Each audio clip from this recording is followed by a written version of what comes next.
Mungkin nggak sih Ahokers dan anak Abah bersatu? Itu lagi jadi pertanyaan banyak orang nih, Bestipis. Gara-garanya Anies Baswedan telah menyatakan dukungannya kepada pasangan Pramono Anung Rano Karno yang diusung PDIP pada Pilkada DKI Jakarta 2024 ini. Kita tahu kedua kelompok pendukung itu selama ini berseteru imbas Pilkada Jakarta 2017 lalu.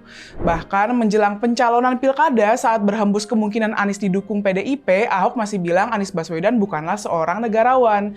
Dia justru menyebut Anies sebagai tokoh pemecah belah bangsa. Karena itu, dia sampai bersumpah untuk tidak berpasangan dengan Anies. Ahok masih sakit hati dengan pernyataan Anies saat pidato kemenangan Pilkada 2017 lalu.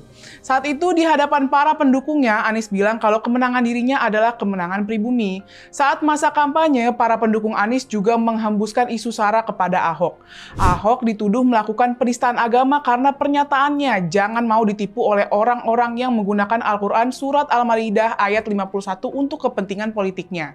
Akibat tuduhan itu, Ahok pun masuk penjara. Yang lebih parah lagi, para pendukung Anies menyuruhkan untuk tidak menyolatkan jenazah para pendukung Ahok. Mungkinkah dengan rentetan perseteruan itu mereka akan bersatu? Anies emang sempat ikut kampanye saat pasangan Pramono Rano berkampanye di Jakarta Selatan. Ahok sendiri mengklaim bahwa Ahoker dan anak Abah akan kompak memenangkan pasangan Pramono Rano.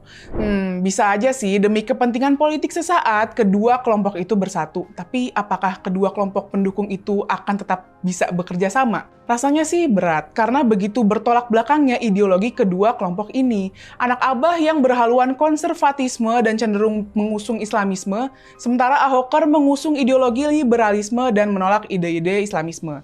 Kita lihat apakah kedua kelompok ini bisa memenangkan pasangan Pramono Rano. Mari kita tunggu.